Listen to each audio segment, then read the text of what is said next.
होठों की हंसी देख ली अंदर नहीं देखा, यारों ने मेरे गम का समंदर नहीं देखा। शीशे का मकान तुमने बना तो लिया ए दोस्त, लेकिन समय के हाथ में पत्थर नहीं देखा। नमस्कार मित्रों, वागधारा कविता के रंग वागीश के संग कार्यक्रम में एक बार फिर आपका स्वागत है। आज मैं अपनी तिकड़ी के लिए दो नगीने चुन करके लेकर आया हूं। एक है महाराष्ट्र के अकोला से घनश्याम अग्रवाल जी और दूसरे हैं थिएटर की पर्सनालिटी देव फौजदार। आज हम इन दोनों से रचनाएं सुनेंगे, कविताएं सुनेंगे, गीत सुनेंगे और व्यंग्य सुनेंगे। व्यंग्यकार आपको हंसाता है, गुदगुदाता है, कहीं तकलीफों को शब्द देता है। वो जो बयान करता है वो दर्द आप भी महसूस करें, क्योंकि व्यंग्यकार वो शक्ति होती है, शब्द की व्यंजना वो ताकत होती है जो सबसे ज्यादा मजबूत, सबसे ज्यादा प्रहारक मानी जाती है। और आज अपने प्रहारों के साथ जो बहुत ज्यादा मशहूर है पूरे देश में, घनश्याम अग्रवाल जी एक एक मिनट में बहुत बड़ी बड़ी बातें कह देते हैं, लोगों को गुदगुदाते हैं। और आज के इस कार्यक्रम की शुरुआत मैं घनश्याम अग्रवाल जी से ही कर रहा हूं। आदरणीय घनश्याम अग्रवाल जी, नमस्कार। देश के सामने जो सबसे प्रमुख विचारधारा चल रही है कि भ्रष्टाचार मिटाओ, जो कि असंभव है। जब तक मन में भय और लोभ रहेगा, भ्रष्टाचार हमेशा अमर रहेगा। एक छोटी सी पंक्तियों से अपनी बात शुरुआत करता हूं कि बेताल के सवाल पर विक्रम से लेके अन्ना मोदी सभी मौन है। क्या बात है, अन्ना मोदी सभी मौन है। बेताल के सवाल पर विक्रम से लेके अन्ना मोदी सभी मौन है। जब सारा देश भ्रष्टाचार के खिलाफ है, तब साला भ्रष्टाचार करता कौन? वाह वाह वाह वाह वाह वाह वाह वाह। ये जो विक्रम बेताल का जिस तरह से बिंब यहाँ बना है, बहुत ही भ्रष्टाचार की जड़ कहाँ मैं आपको बता रहा हूँ। तो नई बात, पहली बार मैं आपके चैनल के माध्यम से पब्लिक में बता रहा हूँ। स्वागत है। किसकी जड़ कहाँ होती है? माँ टीवी देख रही है जी, किटी पार्टी खेल रही है। माँ टीवी देख रही है, किटी पार्टी खेल रही है, तभी उसका 3 महीने का बच्चा रोता है। तभी उसका 3 महीने का बच्चा रोता है। माँ दौड़कर आती है, बजाय उसके मुंह में अपना स्तन देने के रबर का निप्पल थमा देती है। ये दुनिया का पहला भ्रष्टाचार है। जब एक माँ अपने मजे के लिए बेटे को धोखा दे सकती है, तो देश से भ्रष्टाचार। बहुत बड़ी बात घनश्याम अग्रवाल जी ने कही है कि भ्रष्टाचार हमारे अपने घर से शुरू होता है, हमारे आसपास से शुरू होता है। और सबसे पहला भ्रष्टाचार माँ और पिता के माध्यम से ही शुरू होता है। जब हम कोई बच्चा स्कूल नहीं जाना चाहता है तो उसको हम बोलते हैं चल बेटा स्कूल चल, तुझे टॉफी देंगे। और यहीं से भ्रष्टाचार का सिलसिला शुरू हो जाता है। हम खाना खिलाने के लिए बच्चे की कोशिश करते हैं, बच्चा नहीं खाना चाहता है, हम उसको टीवी दिखाते हैं, वहां पर भी भ्रष्टाचार शुरू होता है। तो इस तरह के छोटे छोटे भ्रष्टाचारों को लेके घनश्याम जी ने बहुत छोटी छोटी लाइन्स में बड़ी बड़ी बातें कही हैं। घनश्याम जी फिर से इसी बात को मैं और आगे बढ़ाता हूँ जी। एक 4-5 साल पुराना सीन बता रहा हूँ। जी जी, स्वागत। भ्रष्टाचार के खिलाफ अन्ना जी ने जो आंदोलन किया, आप सबने देखा सुना हो, उससे बड़ा आंदोलन भ्रष्टाचार के खिलाफ नहीं हुआ। रामलीला मैदान में जो भी आ रहा था 5 साल पहले, टीवी देखा चला दिल्ली, बोले क्या? बोले भ्रष्टाचार। उनकी टोपी बड़ी फेमस हुई थी, याद होगा। जी जी जी जी। तो साहब जो दिल्ली आ रहा जा रहा दिल्ली, हमारे शहर से भी 2-4 लोग गए जोश में जी, और वापस आकर मुझसे कहने लगे घनश्याम भाई, अन्ना का जादू चल गया। क्या बात है? देश से भ्रष्टाचार समझो मिट गया। बड़े बड़े सेलिब्रिटी आए हैं, हवाओं में से भूत प्रेत आए, गुफाओं में से साधु संत आए। क्या बात है? जो आ रहा है भ्रष्टाचार मिटा रहा है। समझो देश से भ्रष्टाचार मिट गया। हमने भ्रष्टाचार मिटाने की कसम खाई है। क्या बात? मैंने उससे कहा ये बातें मुझे बाद में बताना, पहले ये बता तत्काल में बंद हो जाता, तू बिना रिजर्वेशन दिल्ली गया कैसे? वाह वाह वाह वाह। तत्काल में बंद हो जाता, तू बिना रिजर्वेशन दिल्ली गया कैसे? बोले कुछ नहीं यार, टीसी को 500 रुपया दिया और चला गया। वाह, क्या बात है। टीसी को 500 रुपया दिया और चला गया। भ्रष्टाचार के खिलाफ आंदोलन में टीसी को 500 रुपया दिया और चला गया। इस पर दूसरा बोला मैंने भी 500 दिए, टीसी ने पहले जेब में रख लिए। मैंने भी 500 दिए, टीसी ने पहले जेब में रख लिए, फिर मेरी टोपी की तरफ देखकर बोला अरे वाह, तुम भी मेरी तरह अन्ना के समर्थक हो। करारा व्यंग, करारा व्यंग, करारा व्यंग। मेरी टोपी की तरफ देखकर बोला अरे वाह, तुम भी मेरी तरह अन्ना के समर्थक हो, बिल पास कराने जा रहे हो। अरे पहले क्यों नहीं बताया? 400 में ले चलता। पहले क्यों नहीं बताया? 400 में ले चलता था। यह कहकर उसने मुझे 100 रुपया वापिस की। क्या ईमानदारी है, उसने मुझे 100 रुपया वापिस किए। मैं वो रुपए जेब में रखकर दूसरे की बर्थ पर मजे से सो गया। वो रुपए जेब में रखकर दूसरे की बर्थ पर मजे से सो गया कि चलो देश का 20% भ्रष्टाचार तो एक झटके में तय हो गया। ये इसलिए मैं चाहता हूँ भ्रष्टाचार हमारे मनों में ये रहेगा। और हम गीत सुने और जैसा बहुत बढ़िया। देखिए भ्रष्टाचार का जो नमूना दिखाया है, हम भ्रष्टाचार को मिटाने के लिए आंदोलन करते हैं, लेकिन उस भ्रष्टाचार के आंदोलन में शामिल होने के लिए हम भ्रष्टाचार करते हैं और ये भ्रष्टाचार का सिलसिला कभी खत्म नहीं होता। बहुत ही उत्तम तरीके से व्यंजना का इस्तेमाल करते हुए घनश्याम जी ने जो बात की है हम सब तक पहुंची है, मेरे सारे दर्शकों तक पहुंची है। और अब मैं लेके चलता हूं हमारे थिएटर की पर्सनालिटी देव फौजदार की तरफ। देव फौजदार कोई गीत सुनाए, बहुत आनंद आएगा। देव फौजदार। बिल्कुल बिल्कुल, गीत मैं सुनाऊंगा। गीत से हम बात कर रहे थे भ्रष्टाचार की, तो मैं चाहूंगा कि भ्रष्टाचार के ऊपर मेरी कविता है। स्वागत है, स्वागत है। मैं पहले वो व्यक्त करूं। जी जी, स्वागत है। तो जैसे सर ने कहा कि हम भ्रष्टाचार मिटाने चले हैं, तो भ्रष्टाचार कहाँ मिटेगा? हमारी जड़ों में भ्रष्टाचार है। तो हम शुरू करते हैं। जी, स्वागत कि लूट मची है लूट ले भैया, जितना चाहे लूट। क्या बात है, लूट मची है लूट ले भैया, जितना चाहे लूट। कि लूट मची है लूट ले भैया, जितना चाहे लूट। और देश हमारा सबसे न्यारा, सबको पूरी छूट। क्या बात है, बहुत बढ़िया, बिल्कुल सही है ये बात। रेलवे वाला हो या रेल में सवार आदमी हो, सबको पूरी छूट है। तो कि कौन शाह है, माफ करना, शाह का मतलब वो वाला शाह। कौन शाह है, कौन शाह है, कौन चोर है, कोई नहीं ये जाने। वाह वाह। और सब खादी कुर्ते में बैठे, कौन उन्हें पहचाने। वाह वाह वाह वाह। कि बस चले तो देश बेच दे। बहुत बढ़िया, थिएटर के साथ है। तो हम घनश्याम जी के रंग में ऐसे रखोगे, हमने सोचा नहीं था। वाह वाह। कि बस चले तो देश बेच दे ऐसे देश के पूत। कि लूट मची है लूट ले भैया, जितना चाहे लूट। बहुत बढ़िया। हमारे इस देश में एक आए थे गजनबी, उन्होंने बहुत लूटा था। जी हाँ। कि गजनबी से जो बच गया वो अंग्रेजों ने लूटा। कि गजनबी से बच गया वो अंग्रेजों ने लूटा, आजाद हो गया कब का भारत, फिर भी मिली ना छूट। लूट मची है लूट ले भैया, जितना चाहे लूट। अब मैं दो शब्द कहीं से जुड़ूंगा कुछ नेताओं पे। स्वागत है। कि कोयले को ये खाएं, कोयले को ये खाएं, चारे को भी खा जाए। चारे को भी खाएं, कोयले को ये खाएं, बिना कहे सब कुछ कह दिया भाई। वाह। कि कोयले को ये खाएं, चारे को भी खा जाए, और कॉमनवेल्थ करवा कर ये अपना घर बनवाए। वाह। कि शहीदों के कफन बेचकर सिलवा लेते सूट। वाह वाह वाह, क्या बात। शहीदों के कफन बेचकर सिलवा लेते सूट। कि लूट मची है लूट ले भैया, जितना चाहे लूट। वाह वाह वाह। बस भ्रष्टाचार के ऊपर मेरी की कविता थी, छोटी सी व्यंग था। जी, ये हरि कथा अनंता की तरह भ्रष्टाचार अनंत है, भ्रष्टाचार की कथाएं भी अनंत है। और भ्रष्टाचार को मिटाने के लिए जो लोग भी आगे आते हैं, अक्सर देखा गया है कि वही भ्रष्टाचार में आकंठ डूब जाते हैं। अब ये क्यों होता है, कैसे होता है, ये तो शोध का विषय हो सकता है। समझने के लिए बहुत कम हो जाता है जब हम शब्दों में ढूंढने लगते हैं। मुझे लगता है कि इस चीज को आगे बढ़ाते हुए घनश्याम जी कुछ कहें तो और एक लाइट मूड की मैं आपको लंबी कविता थोड़ी सी है।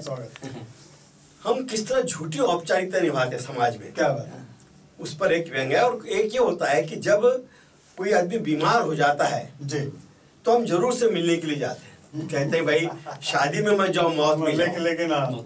लेकिन मिलने वाले इतने आ जाते हैं कि मरीज चाहता अच्छा होने वाला कभी अच्छा नहीं हो सकता। केवल झूठी औपचारिकता निभानी है। इस पे मेरी एक रचना है, मैं सुनाता हूँ, जो भी आप रखिएगा।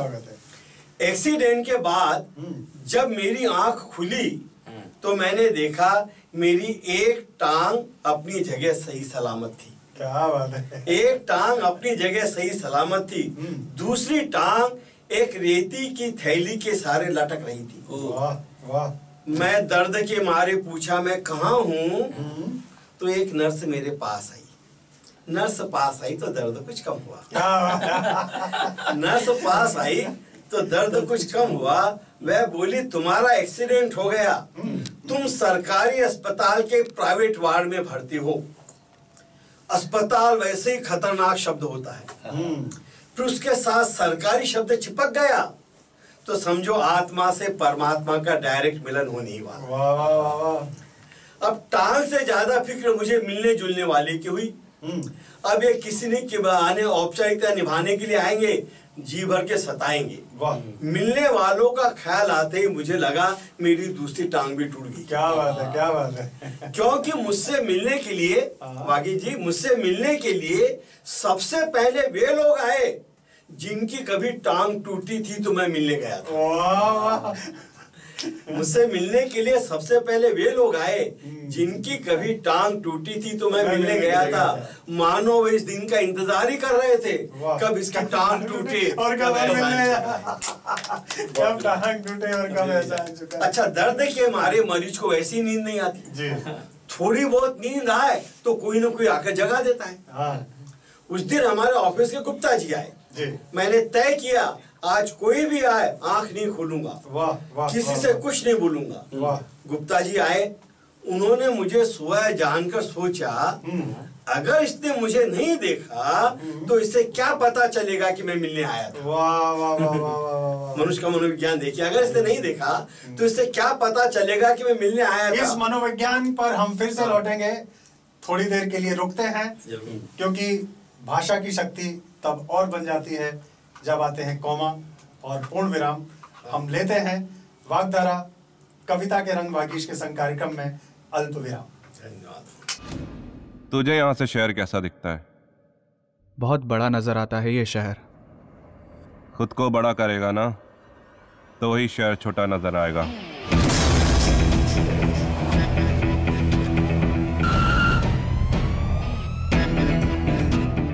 मोबाइल दिखा, मोबाइल। अबे साले चोर, तू मरवाएगा एक दिन।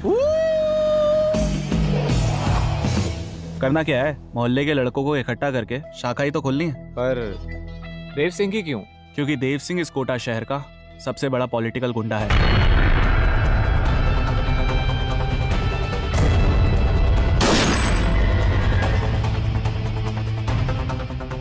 भौंक।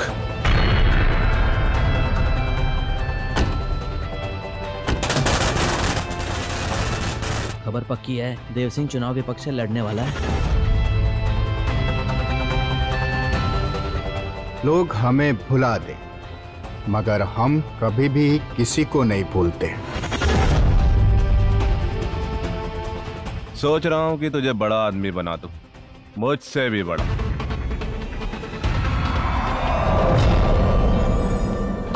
नदी में पत्थर फेंकने से कुछ नहीं होता विष्णु, वो बस इतनी बड़ी नदी में डूब जाता है।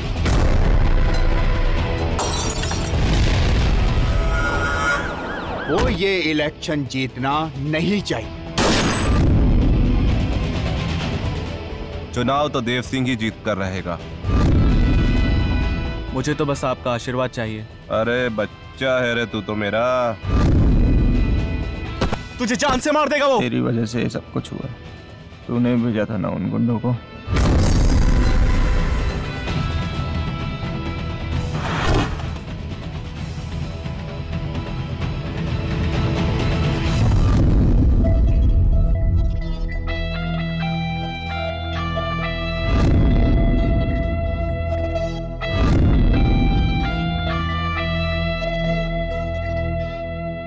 बात ज्ञान की है और ज्ञान के साथ मनोविज्ञान जुड़ा रहता है।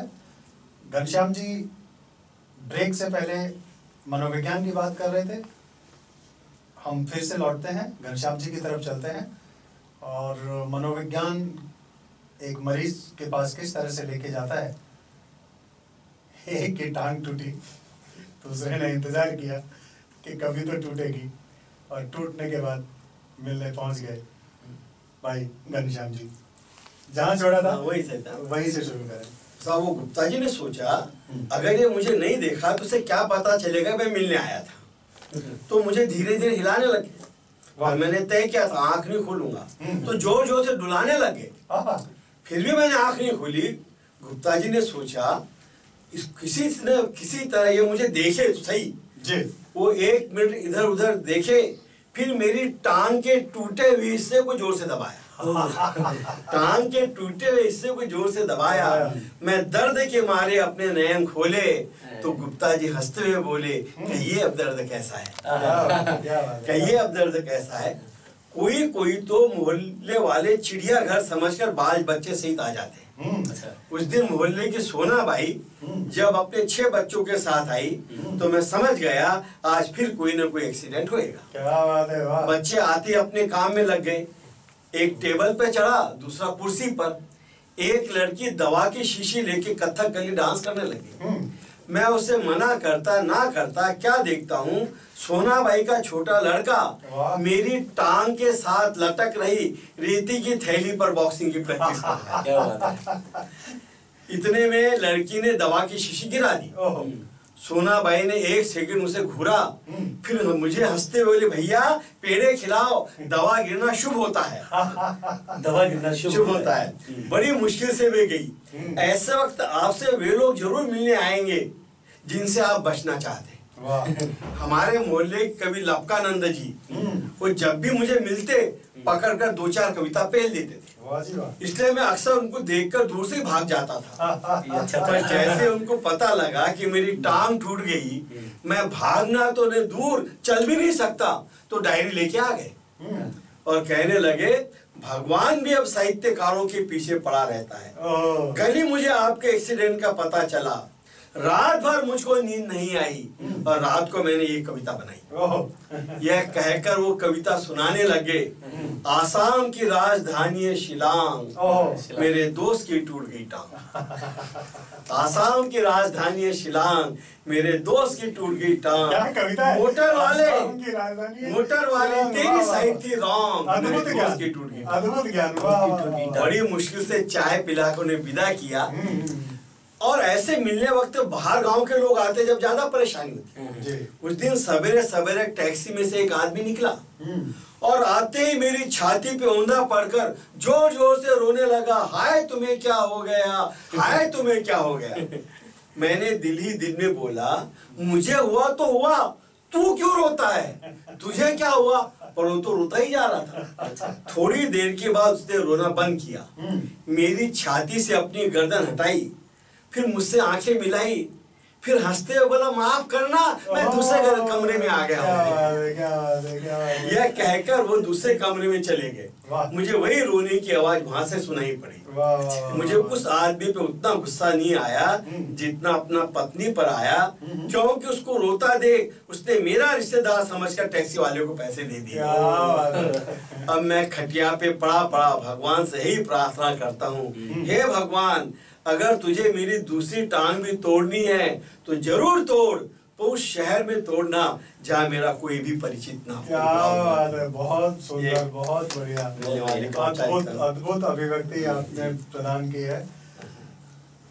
आसमाने जंग में बाहर आ गई, आपको सुना था देख के मेरा भी मन मचलने लगता है और ऐसा लगता है कि 2 पंक्तियां मैं भी आपकी सेवा में परोस दूं कि आसमाने जंग में बाहर आ गई, देखते ही देखते तू दिल पे छा गई, मेरी लेखनी ने मस्त गीत लिख दिए, तू आई मेरे ख्वाब में और धुन बना गई, कसम तेरी न दिन में चैन और न रात में, कसम तेरी न दिन में चैन और न रात में, मैं जब भी बैठा भूल के तू मुस्कुरा गई। क्या बात है। ये गीत की पंक्तियों के साथ मैं रुख कर रहा हूँ देव फौजदार की तरफ। देव फौजदार एक गीत सुनाए। हाँ बिल्कुल जरूर, स्वागत है। मैं जो आंख का जो आंसू होता है उससे मैंने कुछ सवाल किए हैं, तो वो मैं गीतों के जरिए कहना चाह रहा हूँ। स्वागत है। तो है कि आंसू रे तो से पूछूं एक सवाल, कि आंसू रे तो से पूछूं एक सवाल, रोबत हैं जब जब ये आंखें, हाँ रोबत हैं जब जब ये आंखें, तू क्यों आबे साथ रे, आंसू रे तो से पूछूं एक सवाल। आगे सवाल किया है कि पानी और तुझ में क्या अंतर, पानी और तुझ में क्या अंतर? एक जैसे दिखते ना दोनों, कि पानी और तुझ में क्या अंतर, रंग है एक समान रे, फिर भी तू सब से अलग, तेरी अलग है पहचान रे, आंसू रे तो से पूछूं एक सवाल। आगे देव कवि ने एक और सवाल किया है। देव कवि, स्वागत है देव कवि। कि अपना जब कोई हृदय तोड़े, हाँ अपना जब कोई हृदय तोड़े, तू ही दे वह साथ रे, ममता जब भरपूर मिले तब भी नम हो बे आँख रे, आंसू रे तो से पूछूं एक सवाल, इन दुखियारिन मैं आँखों का, इन अंधियारिन मैं आँखों का, साथी तू बारंबार रे, आंसू रे तो से पूछूं एक सवाल, रोबत हैं जब जब ये आंखें, हाँ रोबत हैं जब जब ये आंखें, तू क्यों आबे साथ रे, आंसू रे तो से पूछूं एक सवाल, आंसू रे तो से पूछूं एक सवाल। बहुत बढ़िया, बहुत बढ़िया तरीके से गीत प्रस्तुत किया है। कहते हैं वियोगी होगा पहला कवि, आह से उपजा होगा गान, निकलकर आंखों से चुपचाप वही होगी कविता अनजान। सचमुच कहीं ना कहीं दर्द होता है, कहीं तकलीफ होती है, कहीं पीड़ा होती है, जो हमारे शब्दों से, कवियों के शब्दों से बाहर निकलती है। वो अजस्र धारा की तरह बहती चली जाती है और उसका कहीं कोई रुकावट नहीं होती। कितने भी पत्थर आए, कितने भी पहाड़ आए, ये धारा, संवेदना की धारा अपना रास्ता बनाती है। एक बार फिर हम लौट रहे हैं व्यंग्य की दुनिया में, व्यंजना की दुनिया में, अकोला से आए हुए हमारे वरिष्ठ कवि घनश्याम अग्रवाल जी की तरफ। व्यंग्य की दुनिया में, हास्य की दुनिया में आपको एक बार फिर से लेके चलते हैं घनश्याम जी के साथ। अपने यहाँ एक बड़ा और नारा चलता है समाजवाद का, जी समाजवाद, और ये भी मुझे थोथा लगता है। एक उस पे एक रचना सुनाता हूँ। स्वागत है। पहले एक छोटा सी क्षणिक उस पे देखिएगा। जी। पीठ के नजदीक जाकर पूछ रहा है पेट, इंक्वायरी। क्या बात है, पीठ के नजदीक जाकर पूछ रहा है पेट, समाजवाद और कितना लेट। समाजवाद और कितना लेट। इसी बात पे एक और मेरी पंक्ति की कविता है। एक दिन मैंने पेड़ से पूछा, क्यों रे कमबख्त इतना क्यों पीठ से चिपकता जा रहा है। एक दिन मैंने पेड़ से पूछा, क्यों रे कमबख्त इतना क्यों पीठ से चिपकता जा रहा है। वह बोला, मालूम नहीं तुमको, आजकल समाजवाद आ रहा है। क्या बात है, आजकल समाजवाद आ रहा है। अब छोटा बड़ा खरा खोटा सब एक है। अब छोटा बड़ा खरा खोटा सब एक है। समाजवाद का यही तो है मंत्र। वाह। फिर पेट और पीठ में कैसा अंतर। क्या बात है, समाजवाद का ये मंत्र, फिर पेट और पीठ में कैसा अंतर। मैंने उससे कहा, लगता है तो बहुत जल्दी बड़ा होने वाला है। लगता है तू बहुत जल्दी बड़ा होने वाला है, शायद अगले चुनाव में खड़ा होने वाला है। ओ क्या बात, समाजवाद की बात कर रहा है। लगता है तू बड़ा होने वाला है, अगले चुनाव में शायद खड़ा होने वाला है। वह बोला नहीं, मैं कोई समाजवाद में खड़ा नहीं होना चाहता हूँ, खड़ा होने के लिए भरा होना जरूरी है। खड़ा होने के लिए भरा होना जरूरी है। मैं तो खाली पेट हूँ, यानी इंडिया गेट हूँ। मैं तो खाली पेट हूँ, यानी इंडिया गेट हूँ। बस पीठ से चिपकना चाहता हूँ और समाजवाद लाना चाहता हूँ। वाह वाह। मैंने कहा तेरी ये लीडर जैसी बातें हैं, तेरी ये लीडर जैसी बातें हैं, तू पीठ से कभी चिपक नहीं सकता, क्योंकि तेरे और पीठ के बीच अब भी कुछ आते हैं। तेरी लीडर जैसी बातें हैं, पीठ से चिपक नहीं सकता, क्योंकि तेरे और पीठ के बीच अब भी कुछ आते हैं। वह हंसकर बोला तुम नहीं जानते, मैं 70 दिनों का भूखा हूँ। क्या बात है। देखिए 70 साल की आजादी, 70 दिनों का भूखा हूँ, मुझे रोटी का एक टुकड़ा नहीं मिला, किसी कुत्ते के मुंह से गिरी बोटी का टुकड़ा नहीं मिला। अब भूख बर्दाश्त के बाहर है। तुम देख लेना, ये भूख देश के नक्शा ही देश की सीमा छोड़ देगा। देश का नक्शा ही देश की सीमा तोड़ देगा। यह भूखा पेट सारे नियम तोड़ देगा। कल तक मुझे रोटी नहीं मिली तो मैं अपनी आंतों को ही खा जाऊंगा। क्या बात है, क्या बात है। पीठ से चिपक जाऊंगा, मगर समाजवाद लाऊंगा। वाह वाह वाह वाह। जिस दिन शेर और बकरी एक साथ पानी पीने लगे, समझ लीजिए चुनाव आने वाला है। वाह। व्यंग्य को बहुत ऊंचाइयां प्रदान की आज के इस कार्यक्रम में। अकोला से आए घनश्याम अग्रवाल जी के हम बहुत आभारी हैं। देव फौजदार जी का भी बहुत बहुत धन्यवाद। इन 24 न्यूज आपके लिए लेकर के आया है वाग्धारा, कविता के रंग, वागीश के संग। देखते रहिए, जुड़े रहिए और कविता की अजस्र धारा में हमारे साथ बहते रहिए। जय हिंद, जय हिंद, जय हिंद।